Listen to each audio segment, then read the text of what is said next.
What if I told you that not every Rolex is a wise choice? While the crown represents prestige, craftsmanship, and timeless design, not every model lives up to the hype. In fact, some Rolex watches have a track record of leaving buyers disappointed, whether because of poor resale value, awkward design, or simply being overshadowed by better options in the catalogue. These are the watches you'll regret buying in 2025. Time to get into it. Number 1. The Rolex Air-King. At first glance, the Air-King seems appealing. It has history dating back to the 1940s and a unique dial with bold numerals mixed with aviation-inspired minute markers. But once collectors live with it, regret sets in. Many feel the design is simply too busy. The mismatched fonts, oversized numerals, and green accents make it look cluttered compared to Rolex's usually timeless aesthetic. One buyer shared that the Air-King was the only model his authorized dealer offered him, so he took it just to get into the Rolex club. A year later, he admitted he barely wore it, calling it a watch that looks confused about what it wants to be. At around $7,750 retail, the Air-King competes with the Explorer, which most collectors agree is a far stronger design with lasting appeal. That's why so many end up flipping their Air-Kings, often at a loss, and regretting they didn't wait for something better. Number 2. The Rolex Cellini collection. Rolex has always dominated sports and tool watches, but their attempts at pure dress watches under the Cellini line have never landed with collectors. On paper, the Cellini is beautifully crafted, with elegant slim cases and leather straps. But in reality, it doesn't feel like a Rolex. Most people wouldn't even recognize it as part of the brand, which defeats the point for many buyers. One owner admitted he bought a Cellini to round out his Rolex collection, thinking it would be his go-to for formal events. Instead, it stayed in the safe. Every time I wore it, he said, people thought it was a generic dress watch. No one realized it was a Rolex, and it didn't feel like one either. Worse still, the resale market for Cellinis is notoriously unforgiving. A model purchased for $15,000 can easily resell for under $8,000 on the secondary market. Collectors often say the Cellini is the fastest way to lose money in the Rolex lineup. Number 3. The Rolex Milgauss. The Milgauss is one of those watches that looks quirky and fun at first, but for many, the novelty wears off fast. Originally created for scientists and engineers working around magnetic fields, the Milgauss is known for its orange lightning bolt seconds hand, and, in more recent versions, a green-tinted sapphire crystal. But for many buyers, it feels like an oddball in the catalogue.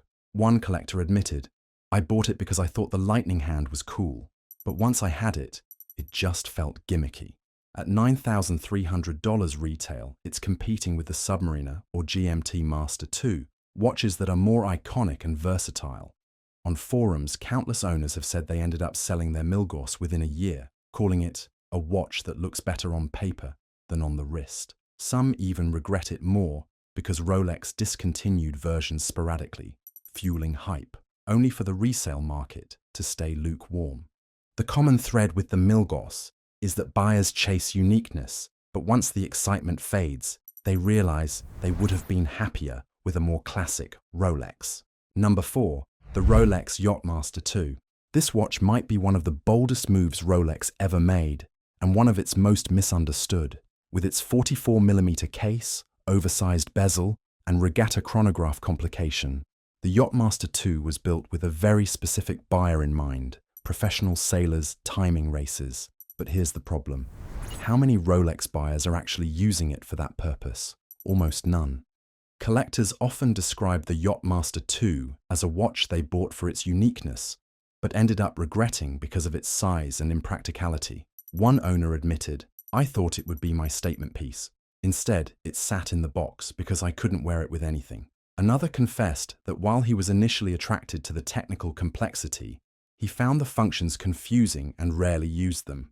At nearly $19,000 retail, the Yacht-Master II puts you in the same spending category as icons like the Daytona or the Day-Date, watches with universal appeal and strong resale demand. By contrast, the Yacht-Master II struggles on the secondary market because its appeal is so niche. Collectors frequently trade it in, often at a painful loss, once the reality of owning such a specialized, oversized piece sets in.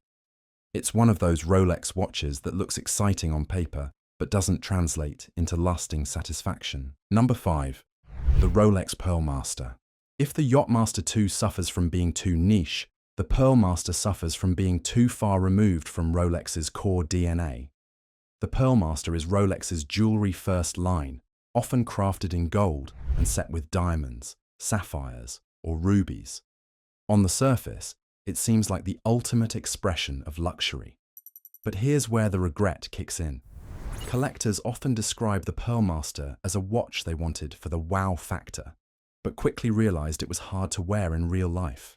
Its ornate styling and gemstone-heavy dials make it too flashy for everyday use and too formal for casual wear. One buyer said, "I wore it to one event and it just didn't feel like me. It was beautiful, but it wasn't Rolex." And then there's the financial side. Depending on configuration, the Pearlmaster can cost anywhere from $30,000 to over $60,000. But unlike a Submariner or a Daytona, which often sell above retail on the grey market, the Pearlmaster depreciates heavily.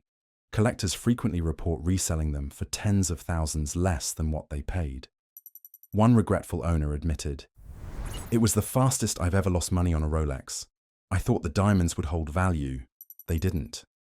When you compare it to high jewelry watches from Cartier or Bulgari, the Pearlmaster feels caught in the middle. It's neither Rolex's signature tool watch excellence nor the artistic jewelry mastery of dedicated maisons. And that's why so many regret buying it. It doesn't deliver on either side. And that's the hidden truth. Not every Rolex is a guaranteed win. The Air-King, the Cellini, the Milgauss, the Yacht-Master II, and the Pearlmaster all share one thing in common. They tempt buyers with uniqueness or availability, but too often leave them feeling underwhelmed. The Air-King is a compromise for those desperate to get into Rolex. The Cellini is elegant, but lacks the identity that makes a Rolex feel special. The Milgauss excites at first, but quickly feels gimmicky. The Yacht-Master II is too big, too niche, and too impractical.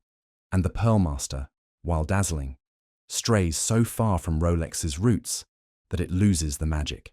What makes these regrets sting even more is that buyers often realize the mistake only after comparing their watch to Rolex's icons.